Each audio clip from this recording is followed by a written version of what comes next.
ये उस तरह की ऊर्जा है जो एक पूरी आध्यात्मिक क्रांति का आधार बन सकती है, पूरे देश में फैल सकती है या पूरी दुनिया में। क्योंकि शिव खुद यहाँ बैठे थे, उन लोगों ने ये गुण अर्जित कर लिया। ये यहाँ तैयार है, बनी रखी है। आप बस ऊपर देखिए और इसके लिए ग्रहणशील बनिए, बस।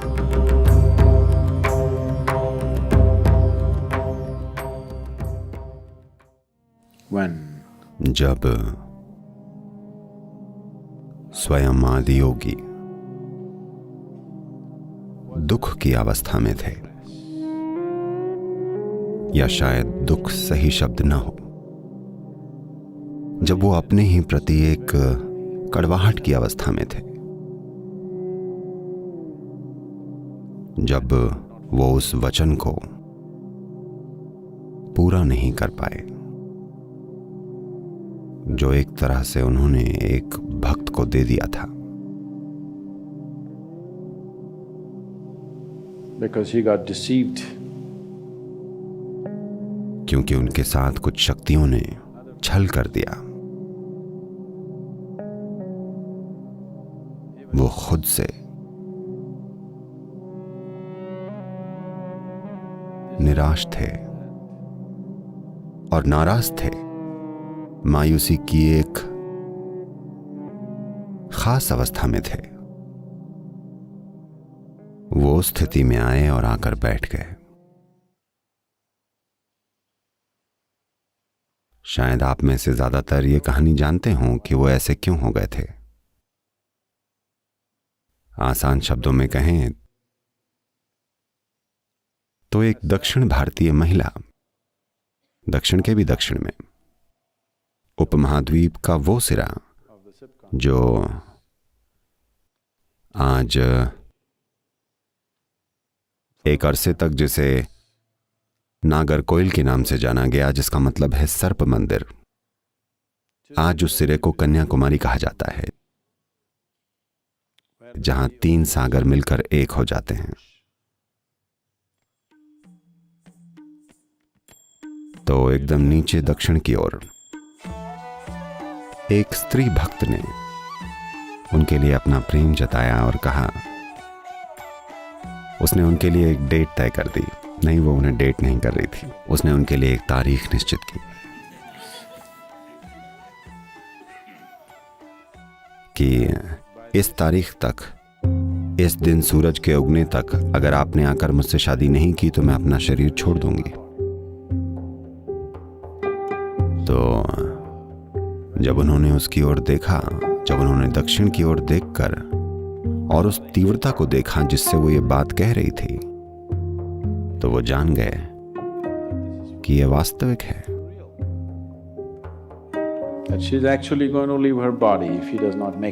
कि वो सचमुच अगर वो नहीं पहुंचे तो अपना शरीर छोड़ देगी। तो उन्होंने हिमालय के ऊपरी इलाकों से होकर नीचे दक्षिण की ओर अपनी यात्रा शुरू कर दी। तो वो बस आखिरी तारीख तक पहुंचने की कोशिश में है, लेकिन वहां कितने ही ऐसे लोग हैं जो नहीं चाहते कि वो एक दक्षिण भारतीय औरत से शादी करें। इसलिए उन्होंने उनके रास्ते में अलग अलग तरह की रुकावटें खड़ी की, पर वो उन सबको अनदेखा करके आगे बढ़ते रहे। जब वो उस जगह के बहुत नजदीक पहुंच गए, जब वो बस 22 किलोमीटर दूर थे, तो उन लोगों ने किया ये कि उन्होंने कपूर का एक बहुत बड़ा ढेर लगाया और उसे जला दिया बहुत दूर। सुबह सुबह जब धुंध होती है तो हवा में मौजूद पानी का हर कण एक मैग्नीफाइंग ग्लास की तरह काम करता है और वो इतने विशाल तरीके से जला कि वो असल में सूरज के उगने जैसा दिखाई दिया। तब उन्होंने उनसे कहा, सूरज ऊपर आ गया है, उसने वैसे भी अपना शरीर छोड़ दिया होगा, आप वहां किस लिए जा रहे हैं? He was just 22 kilometers away from that place. वो उस जगह से बस 22 किलोमीटर दूर थे।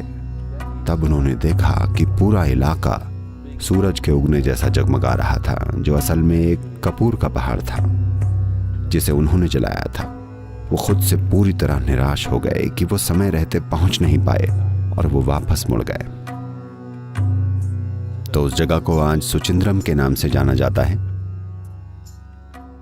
वो इस रास्ते से गए, वो इस पहाड़ पर ऊपर गए और वहां बैठ गए, निराश, नाराज, अपने मन में कड़वाहट लिए।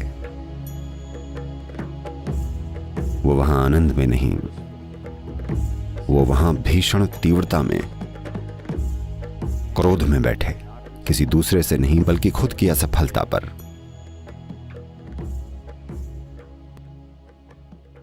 तो क्योंकि वो वहां उस स्थिति में बैठे जो दुर्लभ है, इस जगह ने पूरी तरह एक अलग ही तीव्रता अर्जित कर ली।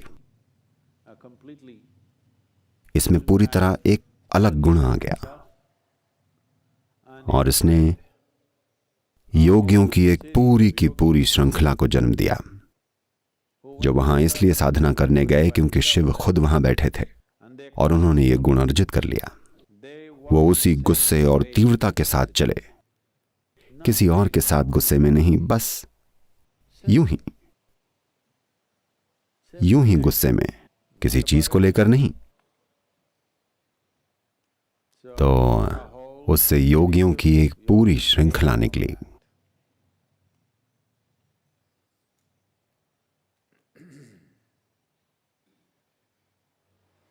If you've seen the pictures of Sadguru Sri Brahma, अगर आपने सद्गुरु श्री ब्रह्मा की तस्वीर देखी हो, वो ऐसे दिखते हैं कि वीरप्पन उनके आगे केजी क्लास का बच्चा लगता। वीरप्पन का चेहरा वाकई में मासूम बच्चे जैसा दिखता। वो इतने गुस्सैल दिखते थे बिना किसी वजह।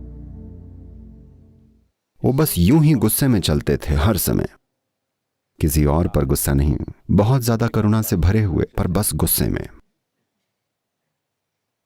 तो ये पहले नहीं थे, ऐसों की एक पूरी की पूरी एक श्रृंखला थी, क्योंकि इस पहाड़ की चोटी पर उन्हें इस ऊर्जा से एक धक्का मिला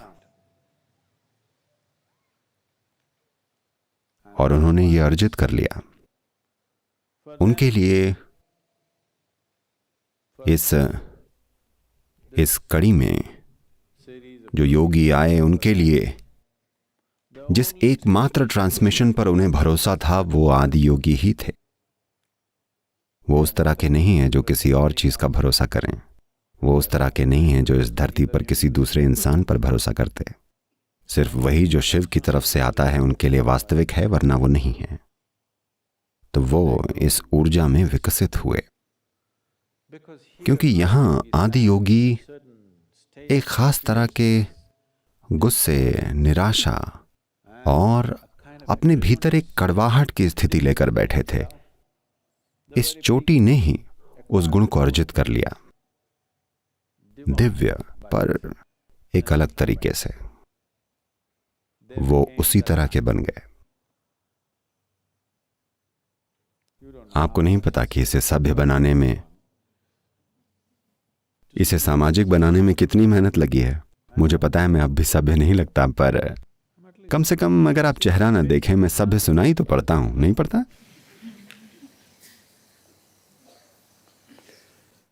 तो जो ऊर्जा, जो तीव्रता ये पहाड़ ट्रांसमिट कर सकता है, ये चोटी लोगों के साथ जो कर सकती है, वो बहुत अद्भुत है। अगर हमें इस तरह की ऊर्जा पैदा करनी हो तो बहुत ज्यादा काम करना पड़ेगा, बहुत ही ज्यादा। यहां ये तैयार है, बनी रखी है। आपको करना बस इतना है कि ऊपर देखिए और कहिए शिव। आपको करना बस ये है कि इसकी ओर ग्रहणशील बनना है, बस।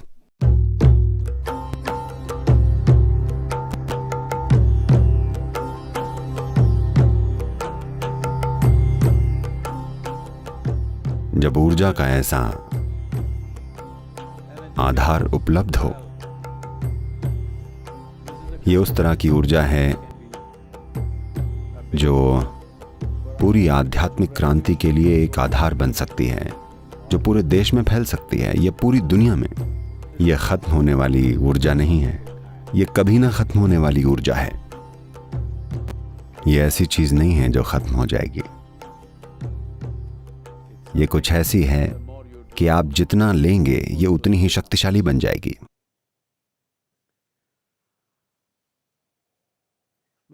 हम चाहेंगे कि ऐसा पूरी दुनिया के साथ हो, पर मैं सोचता हूं कि अब मैं बूढ़ा हो रहा हूं तो इन दिनों जरा साधारण सोच रहा हूं। मैं सोच रहा हूं कम से कम वो लोग जो तमिलनाडु में पैदा हुए हैं,